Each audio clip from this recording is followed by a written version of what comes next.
Welcome, everybody, to the Just Add Bourbon Podcast. I'm Jimmy Don Kerr. I'm Dawn Giesica. And it is another beautiful Sunday evening here in the hills of Eastern Kentucky, and we've got a very interesting show for you tonight. Now, before we start, I guess you can notice that JD's not here. He is out right now fixing a leak in our water system. That's his job, so he couldn't come on with us. He wanted us to tell everybody hi. He hated that he couldn't be here, and Don and I will steady the ship. That's what we do, right? That's right. Yeah, like in 3 weeks where we haven't had JD. So I think yeah, he's busy. We appreciate all that JD does. So to keep the community with their water. So yeah, we'll definitely miss him. No, absolutely. All right. So our guest tonight is Dr. John Bream. John is a emergency room board certified physician. He's really, really passionate about COVID, and he's agreed to come on and let us pepper him with questions about COVID, and we want you as an audience to ask your questions as well, and he will answer those. So everybody join me in welcoming to the Just Add Bourbon Podcast, Dr. John Bream. Hey Dr. Guys. Bream. Hey guys, thank you for having me. Say, you don't have JD, but you've got AD over your shoulder, so you're good. That's right. That's right. You'll amply fill in, I assure you. That's right. All right. Thank you for coming on. Thank you guys for having me. It's an honor and privilege. Yeah. Good deal, man. So give us a little background on yourself as well as why the COVID discussion is so important to you. Yeah. So, that could be a loaded question. So, so Dawn had reached out to me about coming on the podcast, really to talk about a lot of different issues. And so I trained at East Carolina University. I went to medical school, undergrad, and did my residency there. And so Eastern North Carolina and Eastern Kentucky actually share a lot of similarities. The Huntington-Ashland metro area is the number one most unhealthy metropolitan area in America. And Greenville, North Carolina is number 2. So, all right. So, I train in, you guys kind of sounds like live in the first, the most unhealthy area in America. And I trained and practiced medicine in the second. So when she reached out to me to talk about issues of rural health and things like that, it actually is very appealing because, that's what I live and breathe every day. And the mission of East Carolina University is to work on bettering the health and the well-being of Eastern North Carolina. If you sliced off Eastern North Carolina east of I-95, it would be, if it became the 51st state, it would be the least literate, most unhealthy state in America. And so there's a special need there. And as a physician, I definitely am trying to help fill that void. And all the doctors down there are really trying to do our best to do that. As is the university, that's its mission is to serve the people of Eastern North Carolina and bring it up as far as from a healthcare perspective and economically. Well, let's start right there. Let's start with rural health in general. Why do you think that is? Why do you think the area that we live in and the area that you practice in are the most unhealthy? Like, what are the characteristics that make that true? Well, I think it all follows healthcare literacy. I think if you were to probably look at the literacy rate in Eastern North Carolina and the literacy rate of Eastern Kentucky, it would closely follow the health issues that you're seeing there and the life expectancy. It's just that it's healthcare it's not easy. Trying to relate to patients to describe to their high blood pressure and their diabetes. If you look at all these names of the medicines, they're long, they're complicated, they're hard to pronounce. You've got to remember to take them twice per day. And a lot of issues. Not only that, then you've got these major issues with access to care. And I'm sure a lot of patients have to drive 30 to 45 minutes to see the doctor or to the hospital. I mean, I know there are some places where I work where the closest hospital is an hour away. And granted, that's not, in the grand scheme of rural America, that's not really a huge deal. I mean, when you start getting out to the Dakotas and other places like that, you may be hours from a hospital or hours from a clinic. Right. And there's just a lot of special challenges. So you have issues with healthcare literacy. You have issues with access to care, and it becomes you have issues with just access to the things you need to be healthy. It's a little more difficult when you live in I mean, and I'll tell you, as me, when I go to work in the Eastern North Carolina, it's difficult because there's not a lot of healthy stuff to eat. I'm on the go. These people work, they're on the go. And all these towns, they have a McDonald's, but they don't have a lot of healthy options. And so it's just very difficult to live. It really is a lot more difficult to live a healthier lifestyle than it is in the bigger cities where you've got all the access to to parks and healthy food and the healthcare and better higher quality education and all those things. It all ties in together. Right.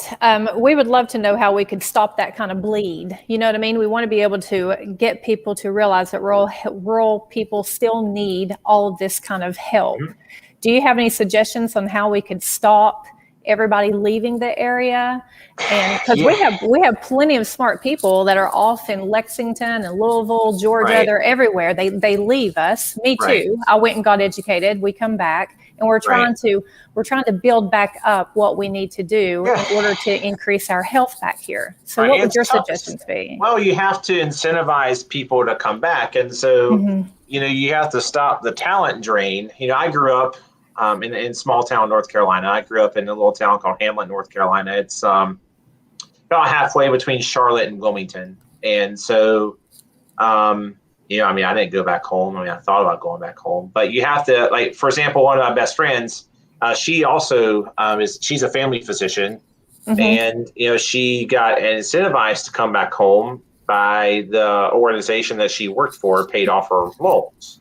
Right. So you have to get creative of how can I get talent back home, and it may be just paying off their loans or providing financial assistance to go to school or things like that. There are things out there. You just have to get really creative about how you get people to come back and not to go to Louisville and not to go to Lexington. Right. Don't get me wrong. Those are great areas. I interviewed at both of them for residency. I interviewed at UK and U of L. And then, and that's a beautiful area of Kentucky. That might be one of the most beautiful drives in America on I-64. If you've never taken the drive on I-64 between Louisville and Lexington, I would highly recommend the drive through horse country. It's absolutely beautiful. It is. It's gorgeous. Eastern Kentucky, the whole state is it's beautiful and full of beautiful people. And we want, I keep trying to tell people it takes more than just money. Our hospitals, we do pay because we struggle to get people back here. So we know we need to pay to get them back here. Right. But doctors, nurses, lab techs, x-ray, business people, all of these people still want to be able to have restaurants to go to. They want airports. They want access. They want access to all the things that make, life good. Right. So we know we have all kinds of things that we need to work on. But when it comes to COVID, when our area is suffering a global pandemic along with everyone else, it's 10 times harder on us back here. Don't get me wrong.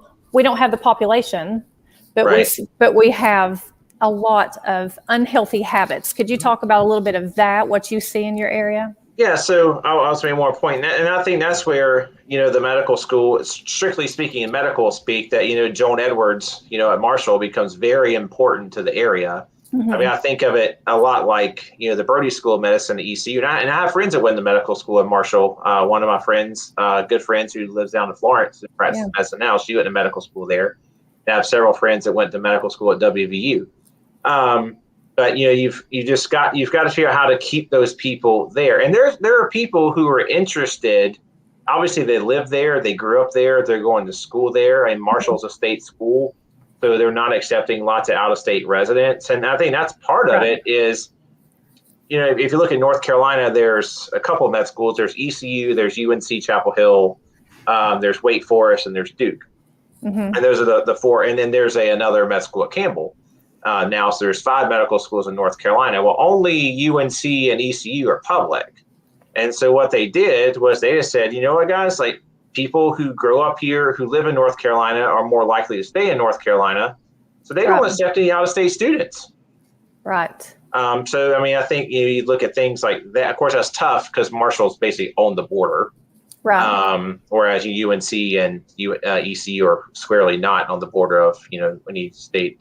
The border of North Carolina. Yeah. So, but you have to figure out, you have to make it, that's kind of their mission. And then, in ECU, pretty much all the docs not all, but most of the doctors I work with in Eastern North Carolina trained in Greenville. And they've done a really good job of keeping doctors in Eastern North Carolina. And I think that's just kind of what you have to do, is you have to train them and then, and keep them there or bring them back home. And so that's kind of, so I think Marshall and, and U of L and, UK, could maybe, and there could be, again, I don't live there, but there could be some sort of collaboration between them to keep people in the area. I mean, I think that's just something they've got to potentially work together on and partner across state lines to do what's best, for Eastern Kentucky, because they all, I don't know their missions, but I do know a place like Marshall, that would be a great mission for them, is to incentivize folks to work in the rural areas surrounding Huntington, and they could be doing that for all I know. But yeah, I think that's a very important piece of the puzzle, is that when you have a large university, that's kind of the hub of everything in the area, to really to work with them to help provide the professional staff that would be staffing that would be present in the area. Dr. Bream, one of our audience members has a question about healthy eating habits, and this is something that Don talks about a lot. And what he says here, Chris Moore, it also seems more expensive to eat healthy in this area, and I think there's some truth to that, because you don't have, we have a unique advantage in one sense, that we have people that know how to grow food. Right. Okay. We have gardens every year. To me, there's probably not a healthier way to eat than garden vegetables and garden food. And then we have some places around us where you have, people that are growing cattle, that are grass fed, they're not getting, shot up with all these different things. What is the challenge like where you're at as far as obtaining healthy food and the expense? Because we do live in a very poor area. Right. Yeah. I mean, that's just tough, especially right now. Inflation is through the roof. Inflation's high right now, so people, things are getting passed off to the consumer, and a lot of things are more expensive than they ever have been. And that's the challenge. Part of the challenge is whenever you in these rural areas. I mean, unfortunately, the jobs tend to be kind of more lower wage, lower skilled jobs, lower paying, and so it becomes much more difficult on a budget to afford those sorts of things. So I think you have to look at me, I guess, at that point, just kind of being creative. Like, do you need, Cheerios? Do you need, brand name Cheerios, or can you get, the Walmart stuff that's the same price or the same stuff, but is, just as healthy, but, that costs, $2 or $3 less. And, you have to stay away. I mean, unfortunately, a lot of the stuff, I go out of town, these places, I have to just, and a lot of the challenge for me is, I work night shift, and these places close at 8:00, and so you're having to go to the store early, and I have to, plan everything. And I was like, well, do I want to get the $4 organic blueberries or the $2 non-organic, blueberries? So it's, stay away. I tend to stay away from the organic stuff. But it is very difficult. But I do think if you do, I think a big part of it is trying to plan for that. One trip to the store and get things that you can use multiple times for different meals and things like that. But it's not easy. I mean, living in rural America is very, very difficult. Yeah, it's not for the faint of heart. That's for sure. And that's, and like you said, like someone earlier, I mean, you could, my wife talks about this all the time. I mean, it's before, my 14-month-old was born, it was just me and her. And so we ate out pretty much every night because it's just cheaper. It's just cheaper to go out to eat, honestly, than it is to, unless you're going to make the effort to plan everything. And for me, working, as an ER physician, working all kinds of random hours, it became difficult to go to the store and plan meals because, well, what do you do when I work, 4 to 2 shifts and I'm not home for those, and she's eating by herself, and it just becomes, it's very challenging. I mean, I can definitely sympathize with the challenge of this, and it's something that I think, I don't know. I'm not going to say that there's a role for more government intervention or whatnot in this, because a lot of times that's the wrong answer.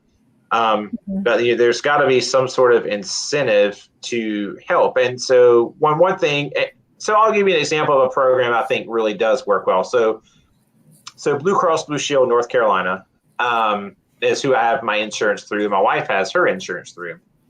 And so they have all kinds of incentive programs where obviously, our premiums aren't cheap, but if you do your maintenance visits and you go to your primary care visits, like we got a $400 rebate, each of us, to use on, so we could use it on anything that's healthcare related. So we could buy vitamins, we could buy, Lincoln's, my child, Lincoln, his formula, anything that's healthcare related, they gave us rebates for. And then if you go to your primary care visits, they would give, they incentivize you to go. If you go get your annual visit, you get like an Amazon gift card. If you don't smoke, you get something. So they have, and the ECU is pioneering this study back, probably 15 years ago, that, people, if they're incentivized to not be as healthy through their insurer, or to be healthy through their insurer by programs like that people tended to do well. And then one thing I learned doing work at the community care clinic in Salisbury, where I used to work, was they wrote prescriptions for exercise. And it sounds silly, but people really, if you talk to your patients and you say, hey, you need to make sure that you're walking 30 minutes a day, 5 times a week, they're like, okay. And they'll tell you they'll do it. But if you actually handwrite the prescription and hand it to them, they're like significantly more likely to do it. So you've got to strategize on little things that can make a difference. And a lot of little things will add together to make a big difference in the long term. Good deal. JD is here, and let me see if I can bring him on here right now. Hold on. There he is. What's going on, brother? What up? I can't hear you, JD. I said, what it is. Oh, there you are. Okay, good deal. Glad you could join us. What's going on, We're having a little. Hey, babe. We're having a little discussion right now about just rural healthcare, and some of the disadvantages, and kind of going through that before we jump into the COVID stuff. I didn't know if you'd been able to watch. Now, we do have another question from one of our audience members for the good doctor. What is the doctor's favorite guilty pleasure fast food? McDonald's nuggets. Not. I mean, I'll be honest. I'm not going to lie. I am a straight shooter. I love McDonald's. I love McDonald's. A number 10 with a Diet Coke. Oh, gosh. That's funny. And one of the things, especially with, I think something you said earlier about one of the issues, is healthcare literacy, and not necessarily understanding what these terms mean, and how do we get better at that as a community or even as individuals, getting better at understanding what our doctor is actually telling us when we go. So, I think there's some issues with the healthcare system in this regard, is that there's so much pressure on the healthcare system, on the physicians. I would say if you probably took a poll of physicians, most of them in general are frustrated by the fact that they don't feel like they get to spend enough time with their patients. And so it really just takes a lot of explaining things to them. And I think this is where ER physicians are really good at this. They don't want to hear, well, you've got a, distal radius fracture with intra-articular extension. They're like, hey, you broke your arm. You've got to be able to relate well to your patients and explain things in a way that they'll understand. And I think and our discharge instructions, for example, from the emergency room are generally written on a 6th grade level so that people will understand them. And then I think it's when you're going to these appointments and you're confined to these 15 to 20 minute windows, it's just difficult to get everything in that you need to do. So what I focus on is, for my ER visits, I never give them more than 3 things to remember, because I think after that, you're just basically capped. And for me, it's generally return precautions, what to look out for. And I always, give, I think one of the organizations I used to work for was, ask me 3 things. And I think that works really well, is that you're really wanting to, people they get overloaded if you're trying to give them a bunch of things. So I always give them 3 things. Like if you're coming in with abdominal pain, everything's normal. Hey, if you have a fever, if you have worsening pain, or you're throwing up so much that you can't keep anything down, I need you to come back and see me immediately. And people seem to grasp that.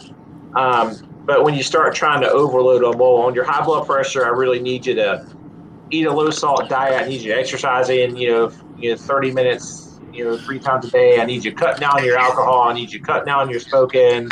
I need you to do, all these different things. Like, whoa. I think people it's just so much for them to absorb that instead of doing all the things, they just end up doing none of them, because ultimately it's human nature that we're going to take the path of least resistance. And the path of least resistance is to always just keep doing what you've been doing. So I think it's really just trying to make sure that you're focusing on the big things, small amounts of information at a time. Give them 3 things that you really want to focus on, because that's really all you can really focus on between 3 or 6 month follow-up visits. Well, what I need you to do between now and when I see you in 3 months to make you better. Well, okay, I need you to lose 5 pounds. So I need you exercising 5 times per week. Your blood pressure is high today, so the exercise will help with that. I need you to make sure that you're lowering the salt in your diet. Things like that. You have to set goals. You have to set attainable goals, and you have to give very clear instructions of how to get there and not overload your patients. I think that's one of the biggest things people do. And it's just tough that you get such confined windows to do that in the healthcare system, because there's just there's so many patients and there's so few physicians that it's very difficult. So, Doc, I had a question, and I want to ask this. I want to make sure I get to ask this before I leave, because I don't know how much time I've got. The opioid pandemic we seem to be stuck in. And I know you're here to talk about COVID mostly, but I want to know your opinion. Like, how do we climb ourselves or pull ourselves out of this opioid pandemic that we've been stuck in for years and years? Yeah, it's difficult.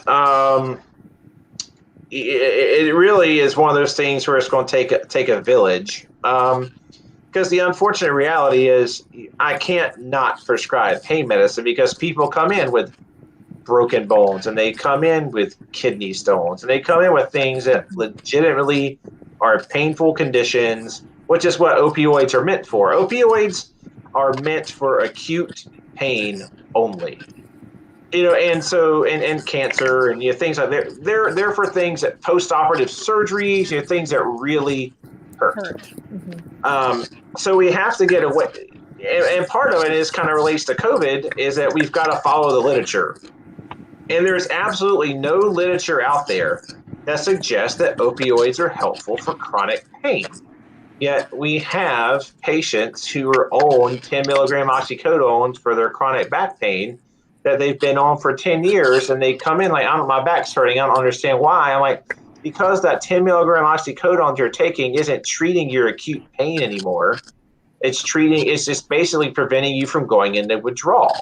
So I think part of it is we have to get back to prescribing narcotics only when narcotics are indicated and following the literature, which is narcotics are indicated for acute pain, not chronic pain. And obviously we can go back into the issues with Purdue Pharma and, pain as the 5th vital sign and all that stuff to figure out, how we got there. And that kind of goes to issue number 2 is we've got to get the drug companies, and this kind of goes back to COVID as well. We've got to get the big pharma drug companies to stop running healthcare, because there's just a lot. There's so many competing interests, and I'll get in this big time. We talked about when we talk about Ivermectin later. We have to get the big money, big interest out of healthcare and let the doctors decide what's best for their patients.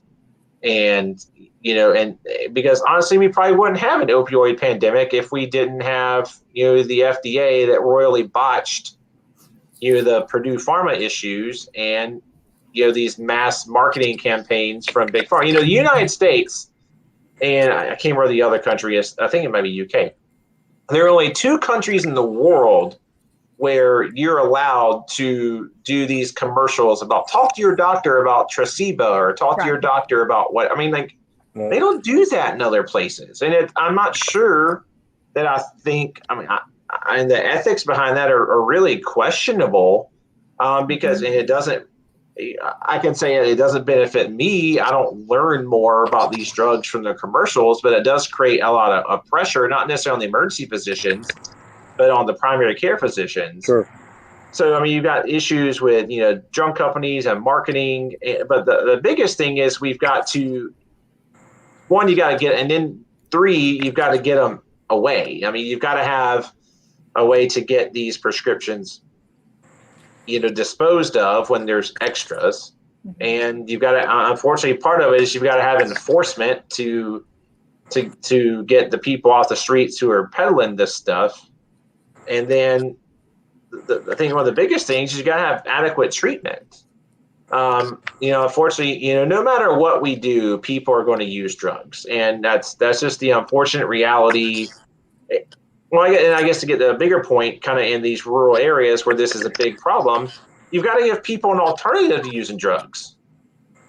It's just a lot of these people, I think, use drugs because the socioeconomics are lower, their employment's lower, and there's a lot of unaddressed mental health issues that go along with that. And so I think this all kind of goes back to the access to care issue, is that if you're meeting people where they are and you're treating the underlying issues that are driving them to chronic pain. I mean, there's certainly a huge association between mental health, depression, and chronic pain, right?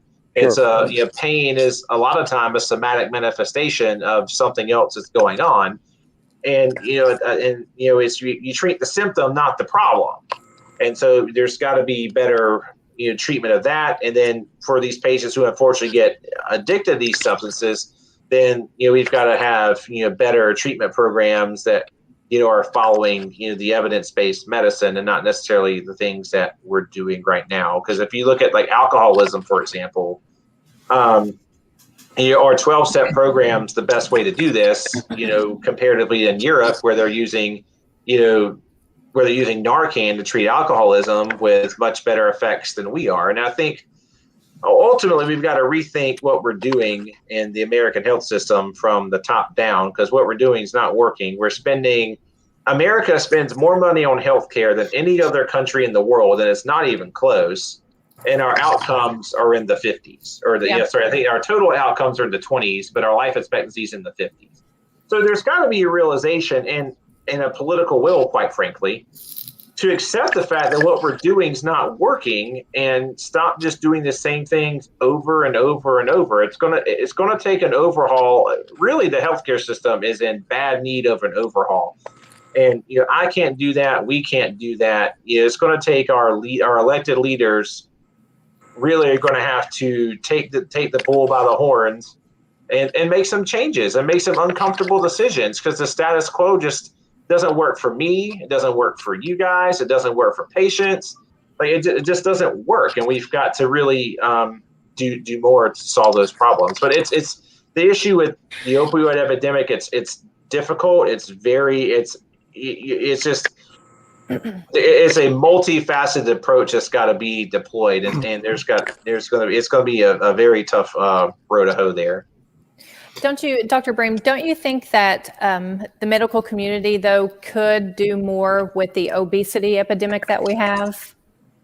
Oh, absolutely. There's a lot that could be done, and I think that gets back to kind of coaching people through what they're going through, and it's difficult. You have to make people prioritize themselves, and I think that kind of gets back to kind of I don't want to pontificate too much here, but in America we tend to wear our line of work as a badge of honor. I work 12 hours. I picked up all, and I agree, all this, right? Americans work harder than any other industrialized society, and it's so not true. Even close. And we're working ourselves so hard that we're not, and I'm guilty of this. I mean, I'm not going to say anything I'm not guilty of, that we tend to focus so hard on our work that we don't focus on ourselves. And it's really getting people to understand that you've got to make the time to be a healthier you. And everybody has an excuse, right? Like, I'm tired, my kid didn't sleep good last night. I worked, 10 hours today, all these things. It's easy to say, I don't want to exercise today. But it's just, making sure that people realize they've got to prioritize that. And it's not just exercise, it's the diet portion, which you talked about. It's very difficult. Mm-hmm. And quite frankly, for a lot of people, it's genetics. And it's hard to fight genes. And, for people who have, who is genetic, you got to put in a lot extra. And it's tough. I mean, you've got to, the essentials of losing weight are you've got to burn more than you take in. Right. And that's how you lose weight. And it really is, it's not all that simple because of genes, but and by and large, losing weight is that simple. Mm-hmm. But it's just that people are they're overworked, they're tired. And so doing, the little things that are needed to combat obesity, walking 30 minutes a day, eating healthy, it's just easier to throw an unhealthy meal together and move on. And I think one thing that America really struggles with, and I've never really figured this out. So my friend Christoph came over to visit from Austria. And so we took him on a tour of the South. He flew into Raleigh. We went to Charlotte. We went to Charleston. We went to Savannah. And then I had to come back for work. And then they went down to Fort Lauderdale. And so, but Christoph's like, y'all eat so much. And the portions are massive. Yeah. And salty and sugar and deep fried, and we wash it down with sweet tea. Right. That's the thing is, like, we eat, it's eliminating bored eating, it's eliminating snacking. So there's things there. I think we tend to do a lot of those things that we're like always eat because we're bored, or we snack and we don't need to. And a lot of things, like my buddy Jeremy has lost, a ton of weight, but it's portion control. Like, he literally weighs his food. Mm-hmm. It is just very difficult. And that's where it gets back to the time. You can do all these things if you have the time to do it. And I know one of my night shift ER docs, who's in good shape, she has her little things that she brings with her, and, she measures, she preps for her meals and for the week at work, and she measures all of the portions and all that stuff. So that's one of the biggest things is Americans have a big problem with portion control. And so that's something we can do a better job educating patients about when we see them. But that, all the clinics, you've got to have, dietitians, like Eric just mentioned there, food journaling. I think that's what Noom does. You have to keep a food journal. You have to log what you're doing and look at like, wow, I could have, not, because a lot of things add up. You're like, well, I ate a chocolate, like yesterday at work, for example, like, I was like, well, I've ran like 50 something miles this month. So I was like, the nurse manager brought cupcakes. I'm like, oh, I have a cupcake. Why? And I was like, well, I'll have a second cupcake, but like, well, it's just a cupcake, but a cupcake's like 400 calories a piece.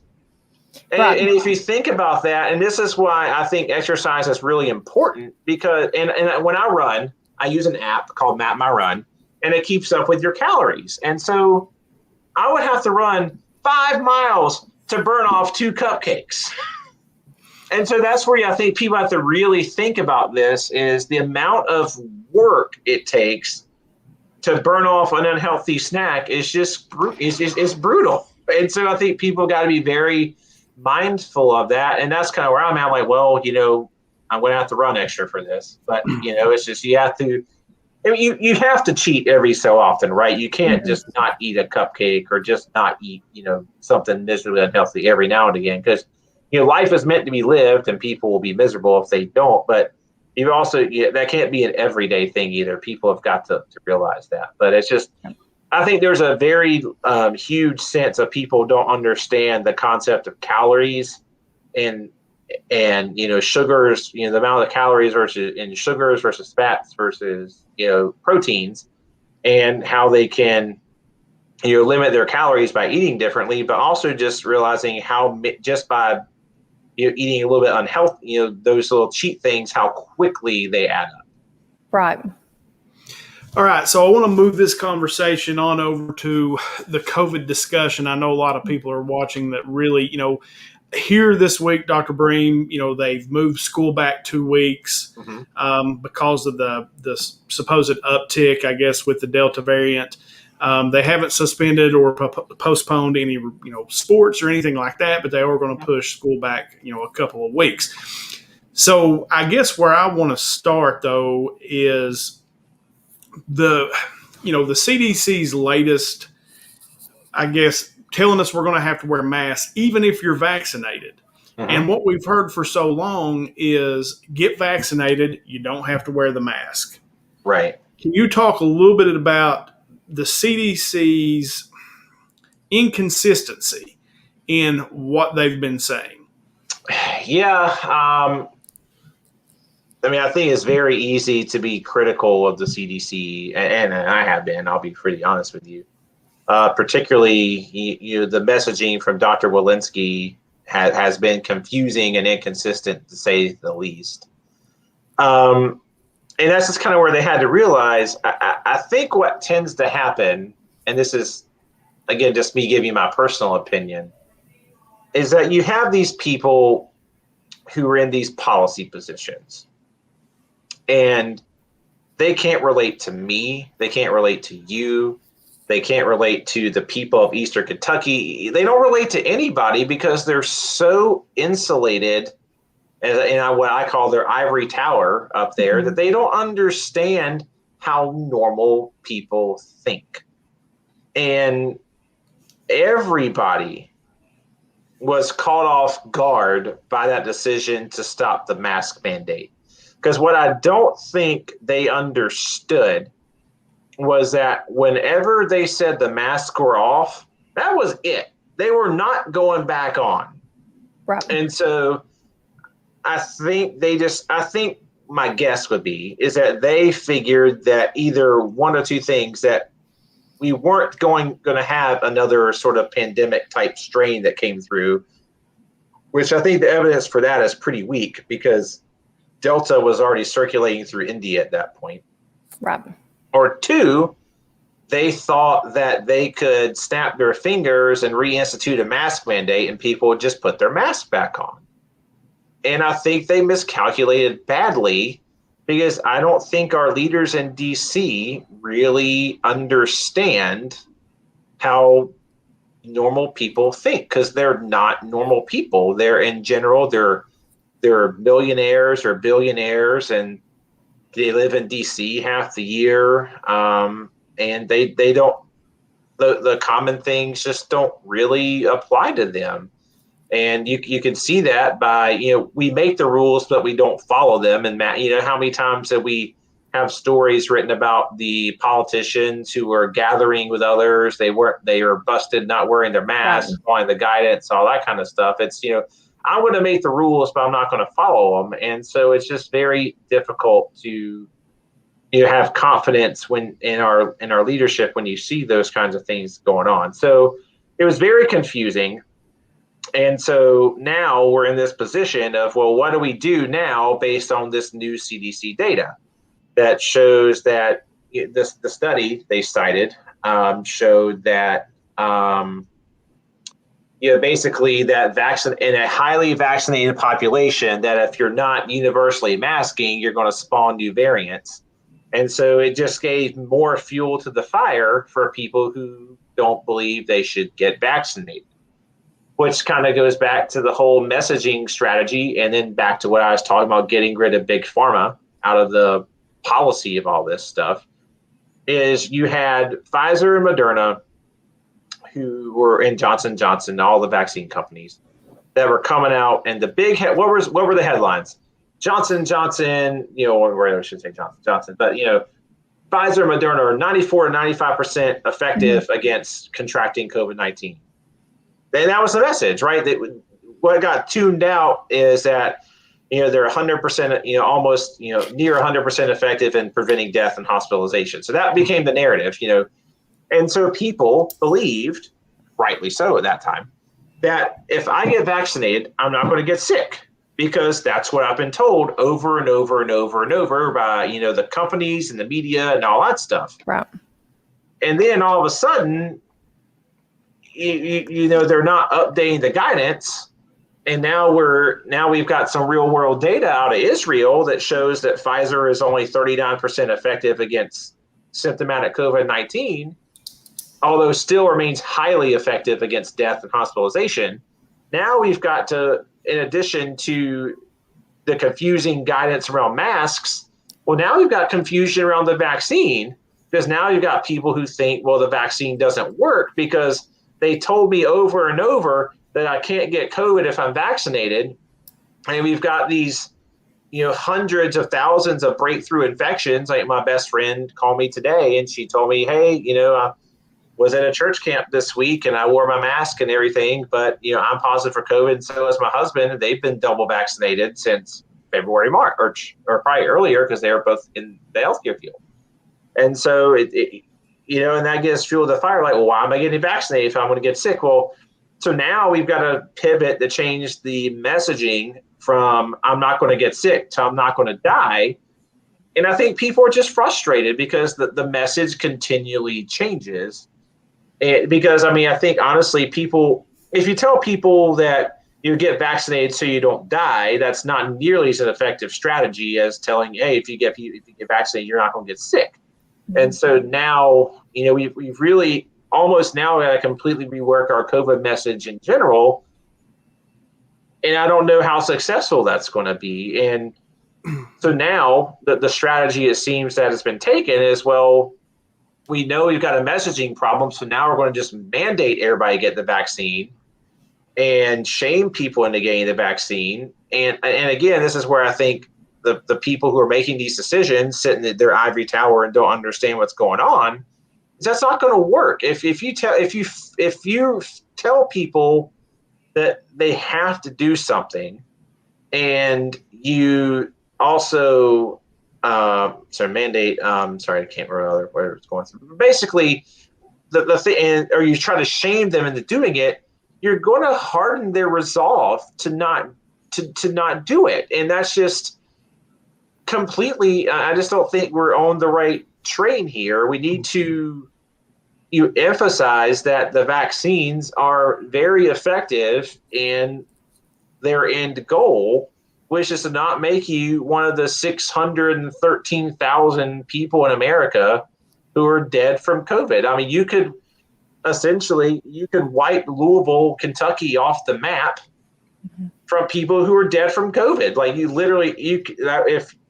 Louisville will be off the map of people who are dead from COVID. And I think you also have to make it relatable, and strict population numbers, like that. That's 2.5 times the population of Lexington is dead.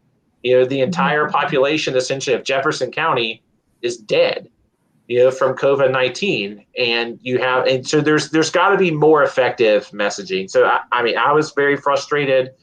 I was frustrated when they removed the mask guidance. And so it's going to be very difficult to get people back doing those things in the beginning of the pandemic. So I think the messaging overall has got to shift. And, because it's frustrating. I'll be honest. I'm vaccinated. I was in the clinical trial. I was in the Novavax clinical trial. I've been, very positive about Novavax. I think it's frustrating that vaccine is not available because, it appears to be highly effective, and it's a non-mRNA option. It certainly would be the most effective non-mRNA option. It doesn't have the issues with cerebral venous sinus thrombosis and all the other stuff that we're seeing, myocarditis that we're seeing for the other vaccines. And I think people would be a lot less hesitant to get a vaccine that's got technology that is like the vaccine, the hepatitis B that you get at birth. Right.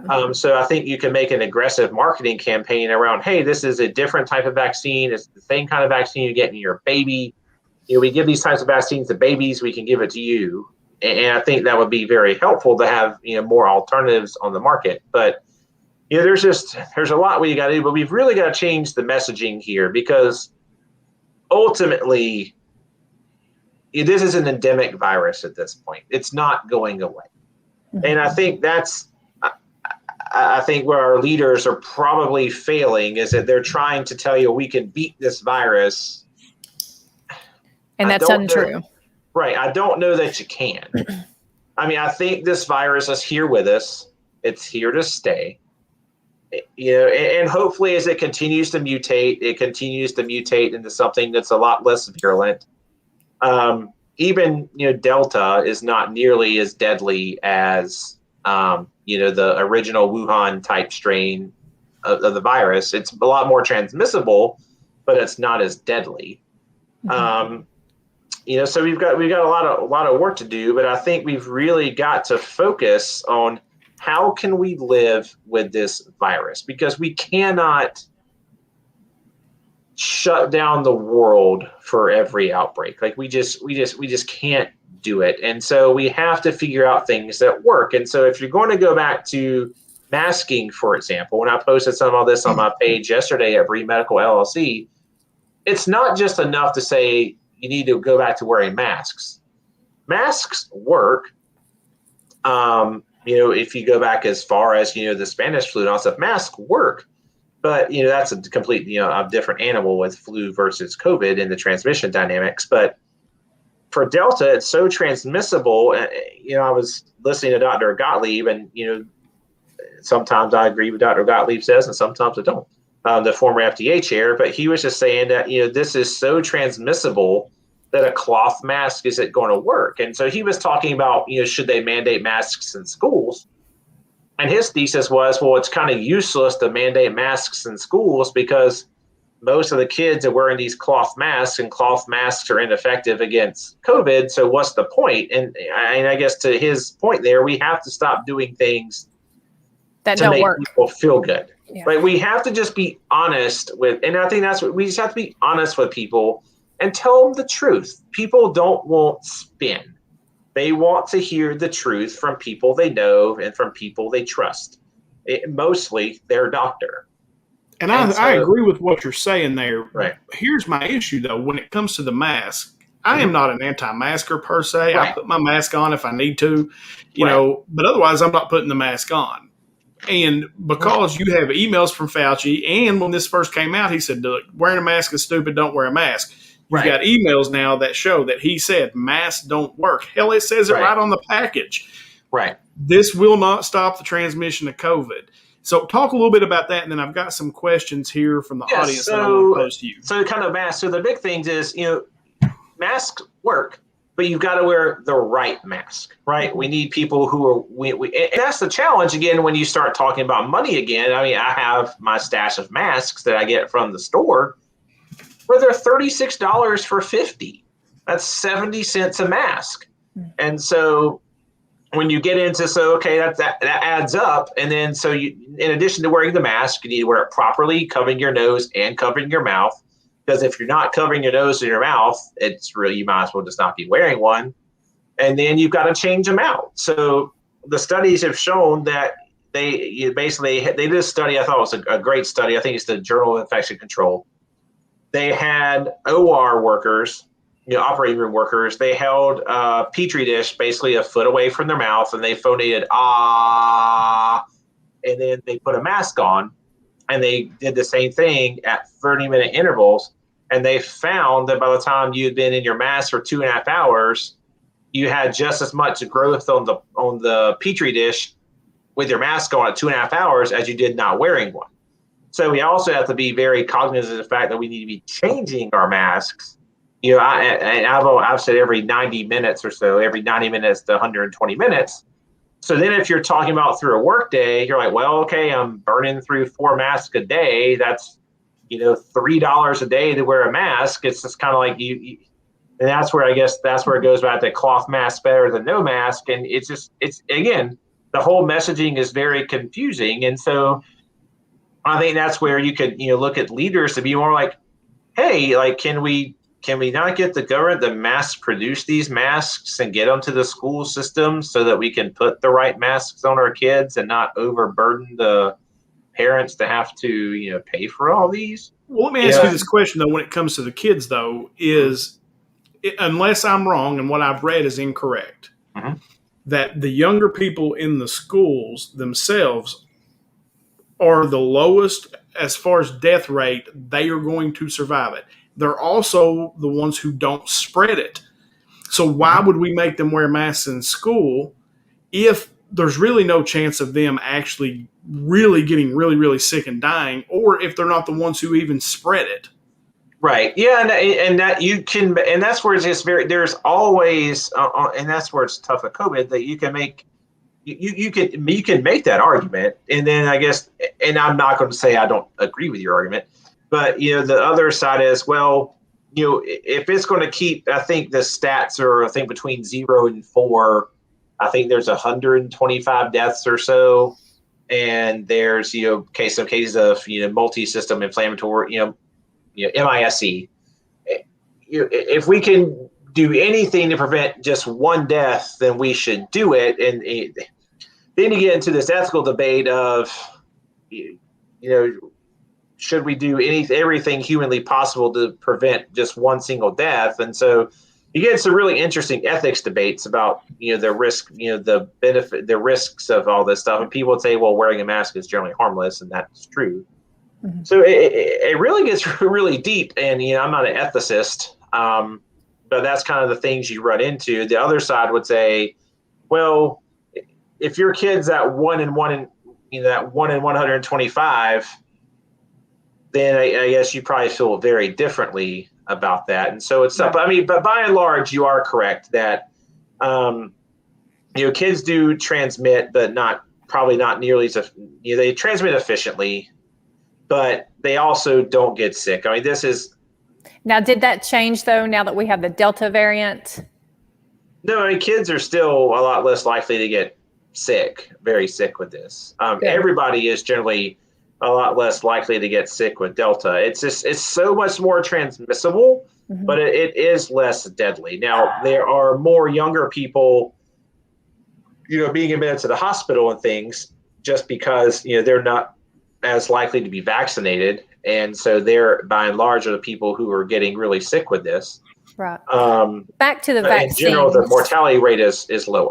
Right. Back to the vaccines. How do you feel? Well, I think we're one of 2 countries that are vaccinating perfectly healthy children under the age of 15.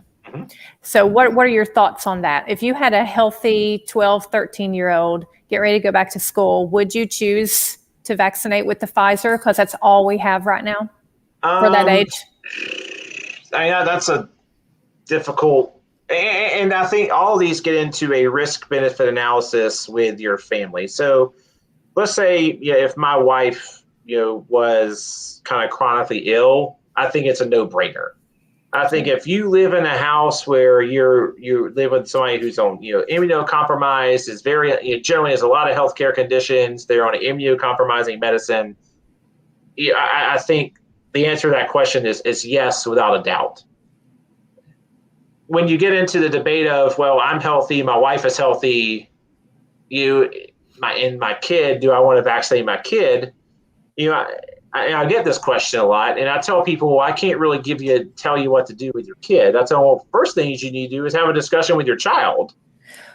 What does your child want to do? They do, it is going in their body. I do think they should have a say-so. And the American Academy of Pediatrics recommendation, who are the specialists in this, although they're notoriously one of the most conservative organizations in medicine, is to get the vaccine. Personally, gun to my head, I would probably do it. But that was prior to the mask, because I was like, well, it's just, to me, it's just peace of mind. And that's kind of where I would leave it. I think while the risk is insanely low, it is just, to me, gun to my head, if you're asking me what to do, I would say I would more likely than not get my kid vaccinated, because I think it's just ultimately is peace of mind. And if they were to get, myocarditis or something like that, the death rate from that is what I think was 0. So now, would your mind change if we were talking about a non-mRNA vaccine? Yes. Okay. So that's an important point, Dom, because I'm not vaccinated, Mm-hmm. and I don't intend to get vaccinated Mm-hmm. for a minute, at least till FDA approval comes through. Because I am more scared of the virus I'm more scared of the vaccine than I am of the virus. Right. And that may sound stupid to some people because you will, right? It seems like right now, if you're not vaccinated, then you're shamed. And Right. I don't care. I am a reasonably educated person. I understand. I've done a lot of research, and me or my family will not get vaccinated yet. I'm not saying we won't, but the biggest factor is it is an mRNA. It changes your system. It changes your body, right? Am I understanding that correctly? Like, not if it's really. that I way, mean, so they basically, the mRNA vaccines, they have the genetic material it's coded in the nanoparticles that keep it from becoming unstable. It goes into the cells. It's transcribed into the spike protein, and your body mounts the response to the spike protein. So, I guess there's some stuff that can go wrong in that process. But I mean, in totality, the mRNA vaccines are safe. Would I say they're as safe as the flu vaccine? No. But again, there's still, if you've got, and I know the rate of side effects reported to the database is, higher than it, the rate of side effects is higher than what's reported to the database, but you're still at an insanely low risk of side effects and death from the vaccine. But I have seen people have had terrible side effects from it, and I treat patients, and this is going to be an up and coming piece of the literature that it's going to be coming out soon. Is that people are getting long COVID just from the vaccine, because just the presence of the spike protein is enough to generate that kind of immune response. Mm-hmm. So with this coming out, I hate to butt in, but I know that you need to get off soon. With all this coming out, why do you think that the government is not talking about natural immunity? People have already fought it, won, and now have their natural IgG on board. And why do you think that we're not putting enough emphasis on treatment? It seems like the government almost is to the point of like air darting these messenger vaccines into people. I'm vaccinated, my husband's vaccinated, but I have to stand with Jimmy Don and with everyone else who wants the right to choose, at least on what type of vaccine. What are your thoughts on, do you think the government is withholding Novavax? I've read the literature on Novavax. I've got several friends who also were part of that trial. But why is Novavax not being released quick enough? And why are we not talking about treatments? Sure. So I do want to get back to one important point with what Jimmy Don was saying earlier. And I think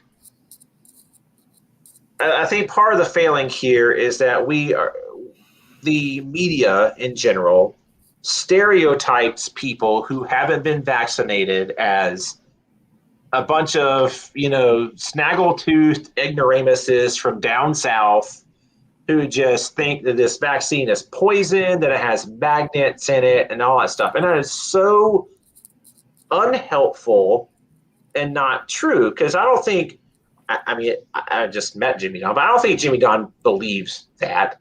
I don't believe that. Right. And that's what I'm saying. It's just a choice right now because I'm just not comfortable yet. Right. And taking the vaccine. And they're I think you can't be, and that's where I said you've got to meet people where they are. And and I think that most people, I work in healthcare, and down here, even, 40% of healthcare workers aren't vaccinated. The people who work in this every day aren't vaccinated. And so it's not that they're anti-vaccine, and it's not that they're anti-mandate, because we take the flu vaccine. I don't know anybody that pushes back against the flu vaccine, and I don't know anybody that pushes back against the mandate to get the flu vaccine, or that to go to college you've got to have your MMR and your Hep B and proof of chickenpox or VZV vaccine. Like, nobody's pushing back against any of that stuff. It's not that people are anti-vaccine or they're anti-mandate. It's just they're hesitant. It's not that they're anti. They just want to be sure. And let's be honest. People have a right to be vaccine hesitant right now, especially with all the confusion that's going on. Right. I do think so. There's a lot to question. There's a baby. Hey, bud. I Let love me you. see the little one. Come to Oh Just my Add Bourbon goodness. Podcast. Yes. Look at you. Hey, bud. You'll say hi. Hey, buddy. This is Lincoln. This is my little buddy. This is Lincoln. Hey, Oh, big he's man. so handsome. Oh, he's a ham. This will be a good place, I think, guys. Hi, yeah, he's saying hi. Good job, bud. Let's ask a couple of questions here while we're hanging out. Just on. So I'll get to your point. Good night, bud. I'll get to your point about so with Novavax and treatment. I can't speculate against about what's happening with Novavax. I can just tell you what I'll walk you through sort of my trial experience. I, like you guys, I had some questions about the mRNA vaccine, and a lot of my colleagues made me feel like an absolute piece of trash for not taking the mRNA vaccine. And I was like, I just don't know that I feel really comfortable with it. And I know, and I've seen that you guys all did it. You did fine. Like, I get that. I'm not sure I'm there yet. And I'm like, honestly, I'm working through, where am I as a healthcare worker? I'm probably the most protected person on the planet. Wearing my mask when I go out, or this is kind of back in December, before the guidance, honestly, when the mask mandate was, I'm vaccinated, I'll take my mask off. But I don't do a ton of your high risk activities anyway. I mean, I go out to eat, and that's pretty much about it. I'm a 14-month-old. And so, but I read about Novavax. I read the data, reading about their antibody titers being higher. They had some, if I remember correctly, some challenge studies in baboons that showed that you couldn't transmit. And also, and I read that the science seemed different. It was more traditional, and so it just more appealed to me. And I knew that they got funding from the government. They were part of Operation Warp Speed, and so I can clearly tell you it doesn't seem like they've been warp speeded. That's for sure. Compared to the other companies. Right. So basically, they were supposed to start their trial, like in the fall. They didn't get started until January because the government imposed a couple extra requirements on them that they didn't. So I think, if I remember correctly, so what had happened was, Pfizer used I want to say it's a different vaccine. And if I'm wrong, I apologize, but they weren't using a commercial grade vaccine in their trials. And so whenever they had their manufacturing stuff, there were some issues of manufacturing the commercial grade vaccine versus the trial vaccine. So I think the first thing that happened was Novavax was required to be able to produce commercial grade vaccine. So that was an impediment to them. And then, so they finally got their trial rolling in January. I got my first dose at the beginning of late January, and I got my second dose in mid-February. And I was like, all right, cool. I've had my dose, 30,000 people. The enrollment was fast, so I'm like, all right, great. We're going to get data here in about, probably March. Should we get the emergency use authorization, and come April, I get my shot. Then the FDA comes around and says, well, now you've got to cross your trial over. I'm like, no other vaccine company had to do a double-blinded crossover trial. And I still... And then, I mean, honestly, I sent Janet Woodcock an email about this, and I sent Novavax an email about this. Like, I don't understand the point of doing a double-blinded crossover at a point when Moderna and Pfizer are vaccinated or available, because what's going to happen is people who think they got placebo are just going to drop out of the trial, and so you have this 6-week pause. And then I got my second dose sometime in April, in my third dose, so to speak, and then my last dose in early June. And so you're like, okay, well, so the trial experience literally went from January to June just to get the trial done. And so now they've got the data out, and the data was overwhelmingly positive. And so now, as I understand it, the issue is, again, another manufacturing issue that I don't think the other companies were required to do. Was Novavax is being produced in Japan, it's being produced in India, it's being produced in the Czech Republic, and it's also being produced in Texas, and then right here in North Carolina. And so what they're requiring them to do is say that, basically they want to ensure that and in England, the same vaccine that's produced in England is the same vaccine that's produced in North Carolina, the same vaccine that's produced in Texas. So Novavax on the fly had to develop this assay that can measure that, which is not easy to do. And so then you're like, well, okay, another delay. And I don't think any of these things are Novavax's fault, although they're very frustrating. I think now. So I guess in summary, what I'd say is I think they've had a lot of hurdles that were put up for them that aren't their fault. Why that's happened, I don't know. I mean, I would just be. I really honestly nobody probably knows except Stan Erck, the CEO of the company, and the FDA why they're doing that. But I don't doubt that they're doing everything they can to get the vaccine available. I think and they're a tiny company. They're not a multinational company. Mm-hmm. And so they're having to build out all their infrastructure on the fly. And then, you had the issues where Pfizer and Moderna were allowed by the government to hoard all the raw materials, which made it tough for Novavax to prove their manufacturing capability, because you can't prove your manufacturing capability when your competitors are hogging all the vaccine, all the raw materials, the bags, the fillers, all that stuff that everybody needs. So it's been a tough sledding for them, but I think they'll get there. They have an update this week. I think they have a shareholder call August 5th, I think. And so I'm sure they'll talk about where they're at and then are they on track for an emergency use authorization in Q3, or and then they can start giving vaccine in Q4. The thing I'm worried is going to happen, and where I could see the government giving them another delay, is that they're going to say, well, because Pfizer and Moderna are available in the United States now, there's no need for an emergency use vaccine. You're going to need to now file a biologic license application, which would then add more time, because then you got to, it's more paper. It's a little more paperwork. It's got more formal review. Then the FDA's got to do site inspections and all these things. That'll take a lot more time. And then you're talking about Novavax getting rolled in the next year sometime. So I hope they don't go that roadblock, because I do think there are a lot of people out there who I know and talk to who aren't anti-vaccine and would get a vaccine like Novavax that what is not mRNA and has been proven, because the other option is Johnson & Johnson, which just got its reputation tarnished by the issues with the you having to throw allostosis and manufacturing by Emergent Biosolutions. And then you have the cerebral venous sinus thrombosis risks. And then you've got to remember that vaccine was only 66% effective against the original strain.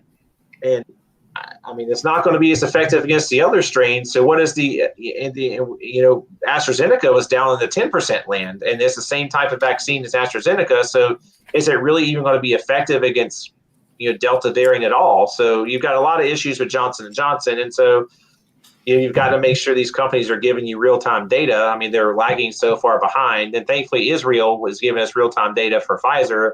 We don't have it for the other companies. So therapeutics, I think there's a pretty scathing piece that I read this week that basically talked about how the FDA just blew the pandemic. They just weren't ready to do these trials that needed to be done. So most trials are generally done in academic hospitals. So University of Louisville, University of Kentucky, East Carolina, those hospitals. So the majority of patients, however, for COVID weren't going to these hospitals. Everyone was so full. Most everybody was saying their community hospital, or the community hospitals are not set up by and large to do mass scale clinical trials. And so it just became impossible almost to do large scale clinical trials that were with proper oversight at these hospitals. And so, quite frankly, the studies really just didn't get done. I mean, you've got a few trials that were done, and there's some therapeutics that are out there on the landscape. Tocilizumab now got an emergency use authorization, but the data on that's conflicting. Although I tend to think it's probably more positive than negative, but there's some conflicting data there. And then you've got Linzilimab is waiting on its emergency use authorization. They had a positive phase 3 trial that showed that, decreased the risk of, it improved ventilator-free survival. So it kept people who were kind of moderately ill in the hospital from going on the vent and dying. And that's really, you got a Viptidil that had a positive clinical trial, but it's kind of small. So we'll see where that lands. But really, other than that, I mean, you've got some other smaller, smaller companies doing some smaller trials that don't really have anything in the way of results. But, there just really wasn't a lot of assistance. Everything was, vaccines, and vaccines. Right. And therapeutics just got completely neglected. And I don't have the answer why that happened. I think somebody in the government needs to answer that question, because they are the ones that could do that. I don't see any reason why they couldn't simultaneously done an Operation Warp Speed for therapeutics while they did an Operation Warp Speed for vaccines. But for whatever reason, that didn't happen. And so what that led people to do is say, well, one, you had there's some trials done on other things that weren't great. We'll talk, kind of dive into ivermectin here. So you have trials done that weren't of the highest quality. And then you have people, trying to repurpose over-the-counter medicines to do anything we can do to combat COVID. And so basically, I think ivermectin works. I look at the data behind ivermectin and it's like, okay, so you've got, the FLCCC, the Frontline COVID Critical Care Alliance, has tons of data on their webpage, flccc.net. Dr. Corey has been, all over the place, talking about ivermectin. It shows that the majority of the trials on it are very positive. Now, I would say that a lot of those trials may have some problems. The data may not be perfect. The trial designs may not be perfect. But, that's all you could do in the context of you can't really get a clinical trial up and going for these because they're just not set up to do this, especially, something like outpatient trials, in doctor's offices certainly aren't really well set up to do outpatient clinical trials. And so, that's just kind of where we landed on that. But I do think the data suggests it works. And, the question would be, well, why are we not doing ivermectin? It did well in India. They had, if you compare what happened in Delhi compared to the rest of India after rolling out ivermectin, the graphs clearly show that the mortality rate and the severity of illness plummeted. And if you look at Zimbabwe and Slovakia and Argentina and Mexico City, while these aren't randomized clinical control trials, I mean, the population level data for ivermectin in these countries makes a compelling case to use it in early outpatient illness. Now, there's a lot of people out there. I mean, on my Twitter, I get blown up all the time. But, well, there's trials that say it don't use it. Well, yes, there are. They say, well, the FDA came out against it. Well, the FDA didn't really come out against ivermectin. They said, it shouldn't be taken outside the context of a clinical trial, which needs to be done. They just said, hey, it needs to be studied. And by the way, don't take your horse's dose. Right. They came out with a statement because people were taking horse ivermectin and they wanted to make sure people didn't overdose on horse ivermectin and die. Ivermectin is one of the safest drugs on the planet. It's 50 years old or 40 years old. It's 4 billion prescriptions. In a lot of countries, it's over the counter. So it's a safe drug. It's just it's been suppressed in the media, I would say, and why is that? Then I'm just going to give you what my gut answer is. With Big Pharma, why if $30 ivermectin is going to take care of this? I mean, and you can get ivermectin off of GoodRx for $30. If $30 ivermectin takes care of this, then you don't need molnupiravir from Merck, and then you don't need Pfizer's antiviral that's coming out. And who makes ivermectin? Merck. And who's got the big wonder drug that's in trial right now for early outpatient COVID? Merck. Mm-hmm. Merck has a huge incentive right now to destroy ivermectin as a COVID therapeutic. They have a massive, massive incentive not to do this. This is literally billions and billions and billions of dollars for them that they're putting at risk here if ivermectin were to be found successful. Because why would you get a drug that, I don't know how much molnupiravir is going to be, but it's not going to be cheap. It's not going to be generic, so, hundreds of dollars versus $30. And that's just what I think the main issue is. They've been very vocal about ivermectin. And I think they had, and so when I see people who are very vocal, I'll automatically think, well, what is their motive for being very vocal? And for Merck, I think, their motive is pretty easy to see why, or at least potentially easy to see why they would issue such a statement against their own drug. And if we don't think that big pharma does this all the time, you're blinded by this. So there's a great drug we use in the emergency department called droperidol. It's an anti-nausea medicine. It works wonders, but it has a black box warning on it for long QT syndrome. So, well, why does it have a black box warning for long QT syndrome? Well, the FDA got flooded with a bunch of case reports on one day about long QT syndrome and deaths from droperidol.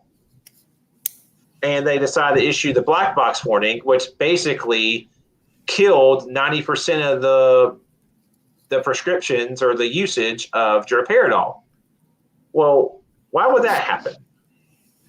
The theory is GSK, was the company that sent in all those case reports so they could push Zofran on the market, their huge new anti-nausea medicine.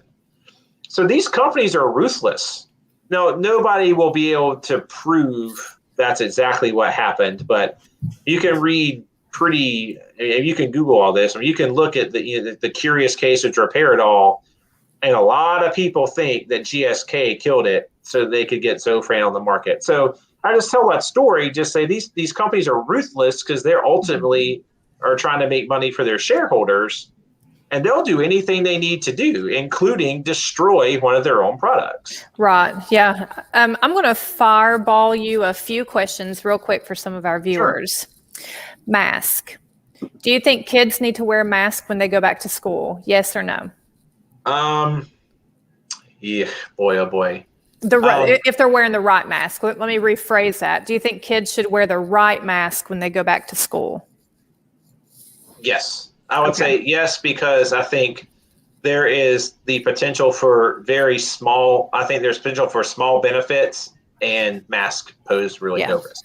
I think the risk benefit analysis supports wearing masks. So to be clear, right masks, right masks. That's right. So to be clear, everyone, he said to wear the right mask. It's the medical grade little surgical mask at minimum. Is that correct, Dr. Bream? When your kids go back to school, put them in that when they're indoors. Would you not suggest that for outdoors? Mask off outdoors. Okay, Absolutely. Mask off outdoors. When it comes to vaccinating perfectly healthy kids with healthy families inside their homes and they're under 16, yes, no, what do you think? And this is your opinion. We know what you're being pressured to say. Right. What do you think? Well, I have to be careful because, be careful. Players watch this too. I think it's a risk benefit. I would go back to the risk benefit analysis. So if it were my kid, I would likely say yes, just for the for peace of, for just the peace of mind, especially if there was I could get if there was a non-mRNA option, I would say 100%. Okay. So non-mRNA. Peace of mind. I would agree with that. Let me ask you about one vaccine versus two. Do you think that healthy people should have both doses of mRNA right now? We know this is your opinion. We know what the literature says. Okay. I think the literature on that thing is quite clear that you need both doses, especially with Delta. And what do you think about how they dose right now? Seems like right now we're seeing that England did a little better with Delta because they spread their doses out. They gave everybody their initial dose, and then instead of bringing everybody back 3 weeks later like we do here, they brought them back 3 months later. What are your thoughts on that? That's interesting. To be honest, I really thought about that. You probably would have a longer duration. Because now we're seeing, so the Pfizer study that came out was interesting last week because what it showed was that antibody-mediated immunity waned about 3% per month. Right.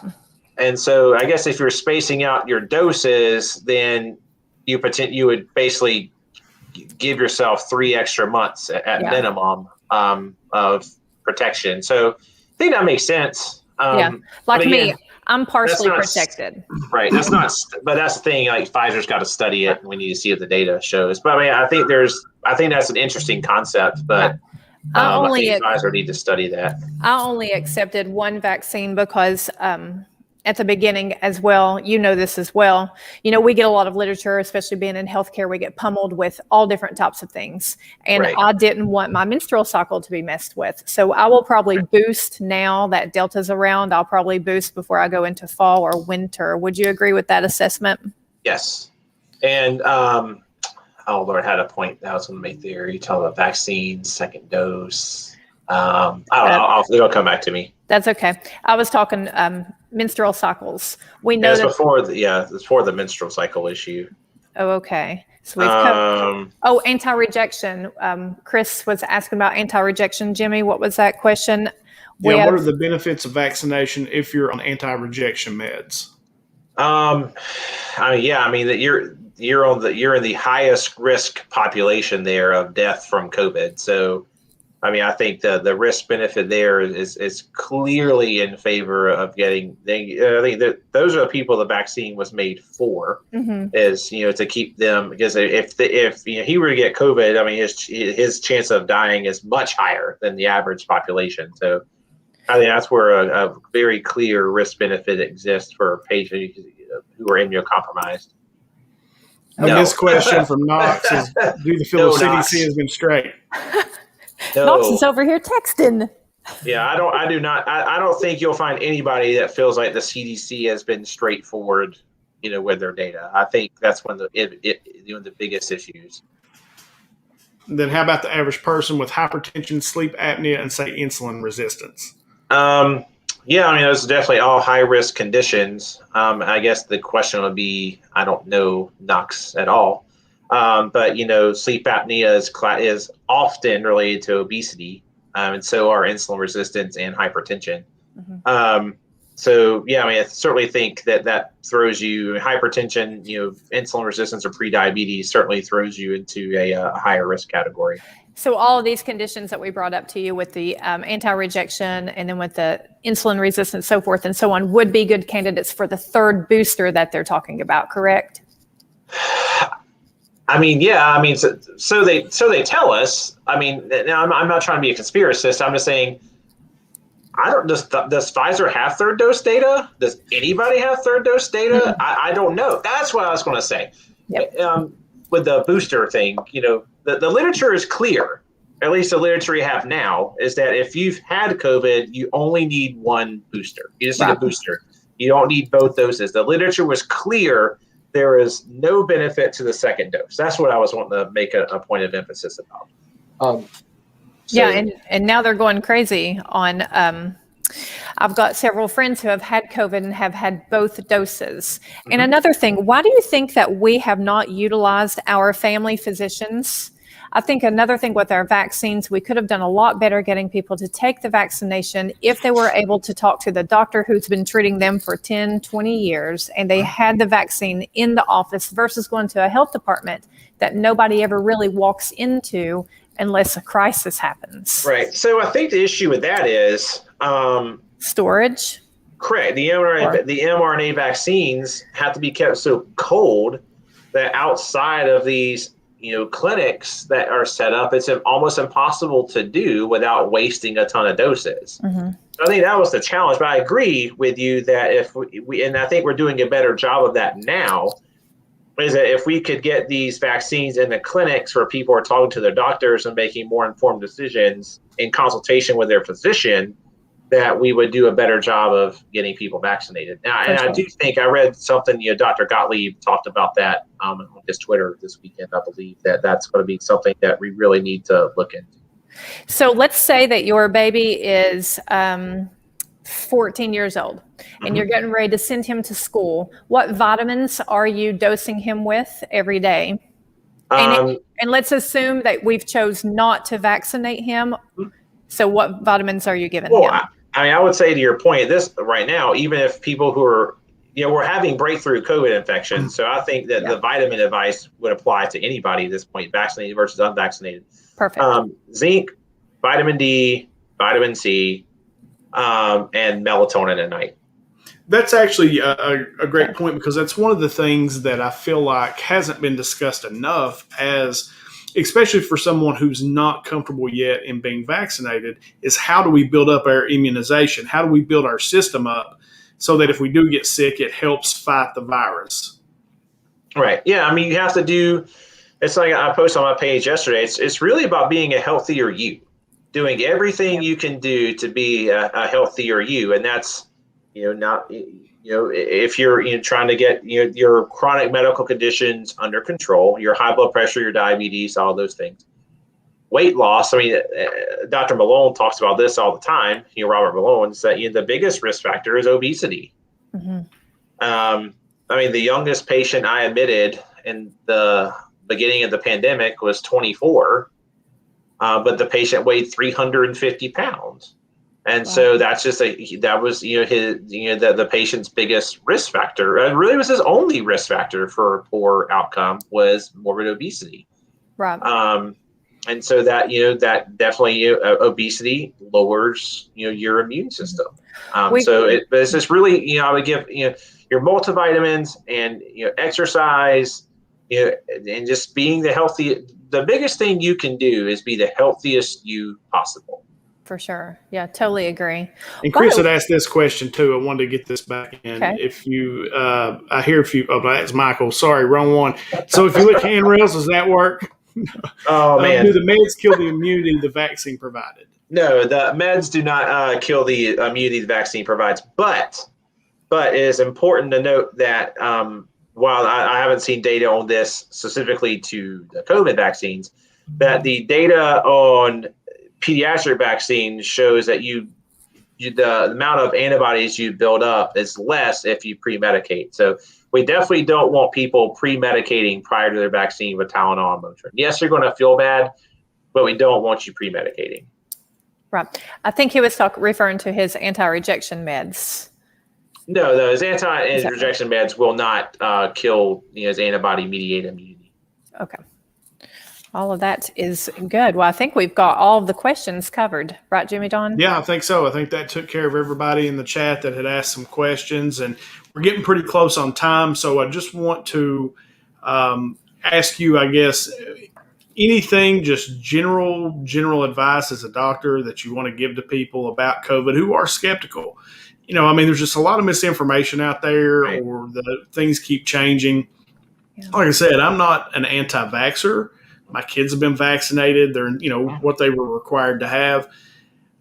It's just this particular vaccine for me has been around a very short period of time, and I'm not comfortable yet getting the vaccine. I would like to see FDA approval. I would like to see the non-mRNA, type of vaccine that you've talked about today. So just some general, in maybe a minute or two, just kind of general knowledge for people to kind of tie this all together.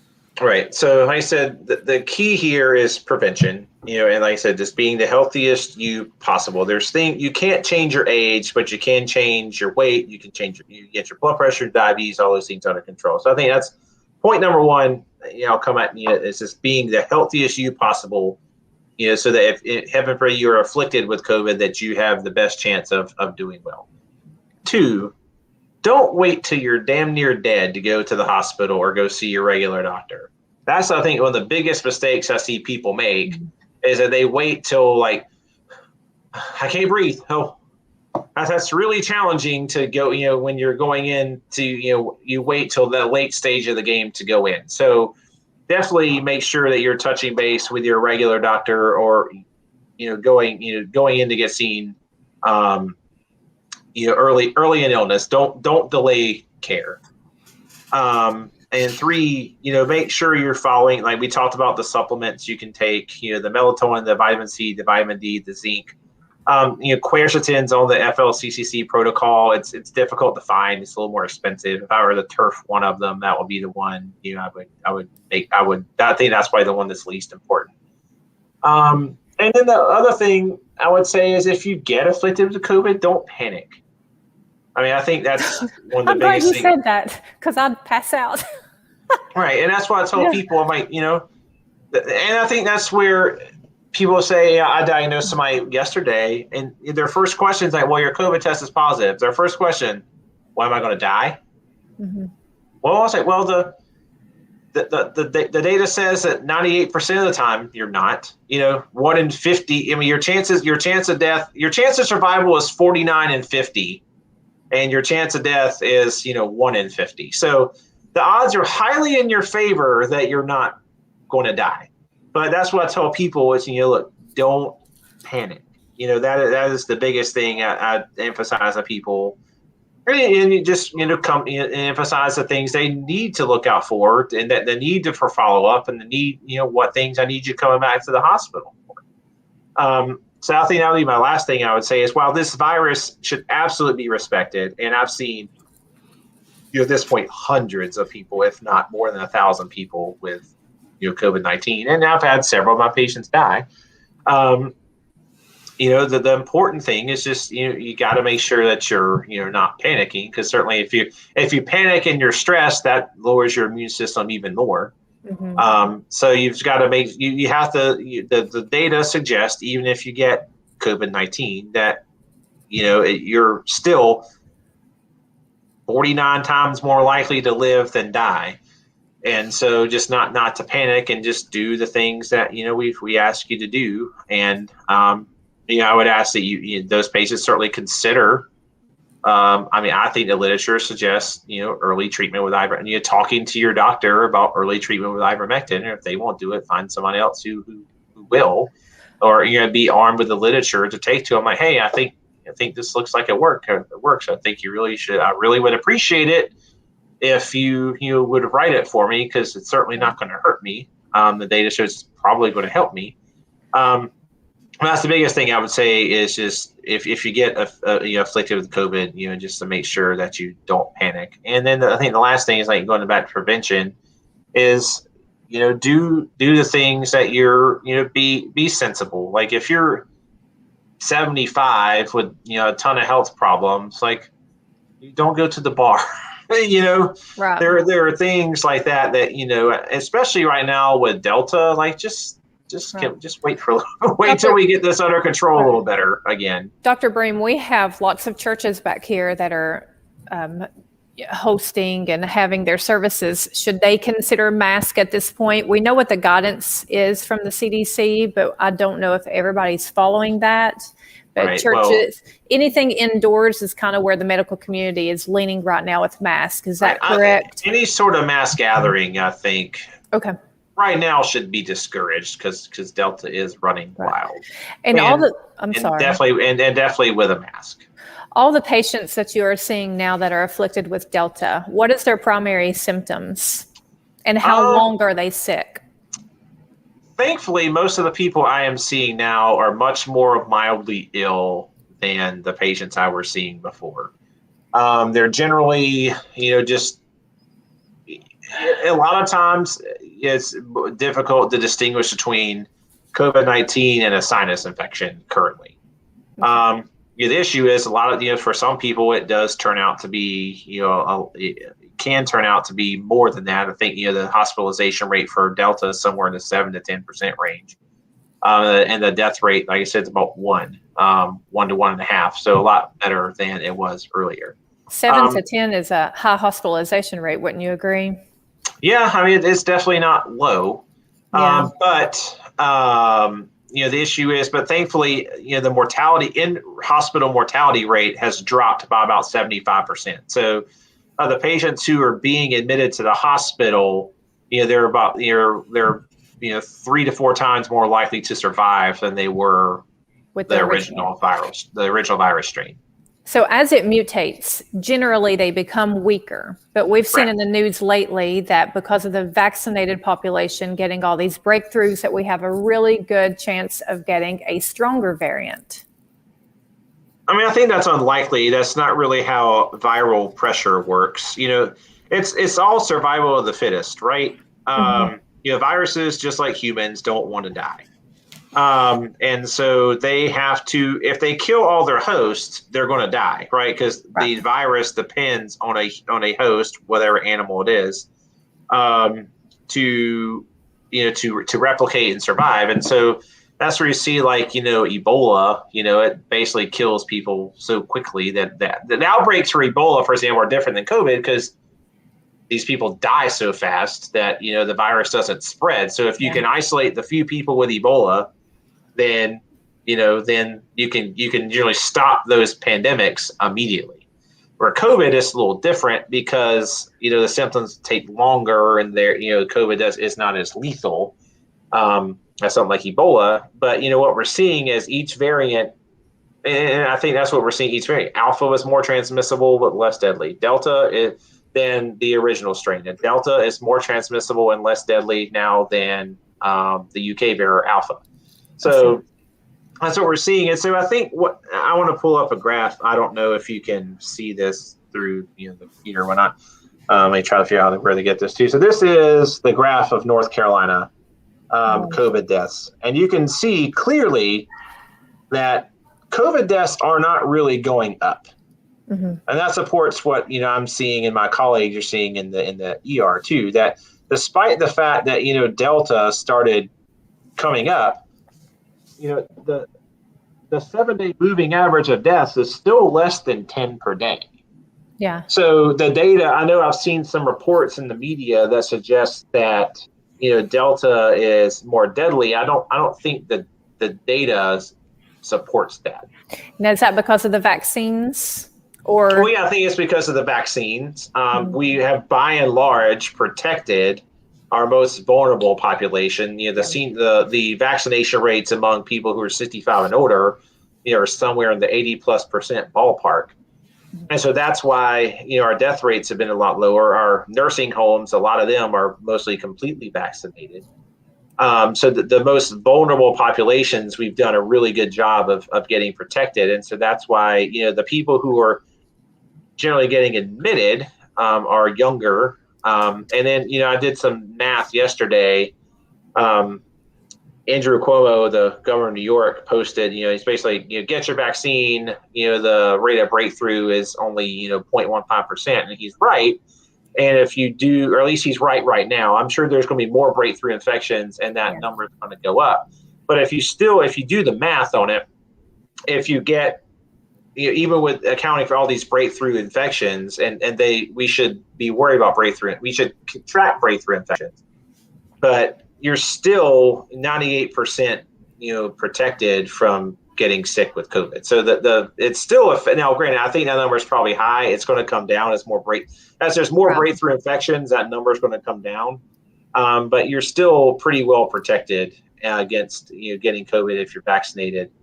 One, and then two, the stats on death are still, very, and not being hospitalized are very, very good. I think it's still, 97%, even if you looked at the data, the population level data from Israel. I see. How long are people generally sick? Generally, I think it's a little shorter than the original strain. People were generally short for about 10 to 14 days. Now for this, it's probably about more 7 to 10. So the length of illness is shorter. Oh, goodness. Thank you so much, Dr. Bream. Yeah, absolutely. No problem. So I think that's a good place to end. Very, very informative show. I know I've learned a lot, sitting here talking with Dr. Bream, and hopefully you guys have too. It settled me down a lot, settled me down a ton. So thank you for that. No problem. I have one question for you. Sure. What do you think about Oklahoma and Texas and the SEC? We're ready to put horns down. We'll get there. We do L's down. I can put horns down. That's right. Everybody wants to sit at the winner's table, right? That's right. That's right. Come to the mighty SEC. No, it's I'm pumped about it. Like I would love to see Texas at Commonwealth Stadium or Kroger Field. Right. I'd love to see Oklahoma. Like I like the way the pod system is going to be separated out. Like I'm pumped. I'm ready to go. Yeah, and everybody talks about football. I'll be an unbelievable basketball conference. Absolutely. The basketball is the part nobody talks about, but it's going to get so much better. I mean, with the conference, I really think with Texas's new coach, Chris Beard, and, when you got Cal, I think that's going to be the two premier, and Alabama are going to be the premier basketball, teams in the league. And I think it's going to be a lot of fun. Oklahoma's usually pretty good. They usually have a pretty good team. So. Who do you root for down there in North Carolina or over there in North Carolina? Well, I went to East Carolina. I am a very loyal and bold ECU Pirate, so I'm kind of on my own little island right now. It's not been a good string of years for us. But we played UK in the Liberty Bowl. Yep. What 2013? 2013. I have the shirt. With that ballpark. Yeah, we should have won that game. When they probably should have back then. Yeah, I mean, they had that play where I think we were about to score, and the guy got, just literally tackled by the face mask and fumbled, and oh, come on, he's the most obvious face mask of all time, and then that really just changed the game. But anyway, thank you guys. Yes, I'm not. Well, I don't. Anybody but UNC. I hate University of North Carolina Chapel Hill with all my being. And so we hate Duke that much. Yeah, we hate Duke. And then, if my girls got full rides to U of L, then L's up. If they get full rides, I'll cheer for the Cardinals if they give them full rides to go to school there. That's fine. My cousin is a doctor, and he graduated from U of L, so we have a standing bet on the UK basketball game.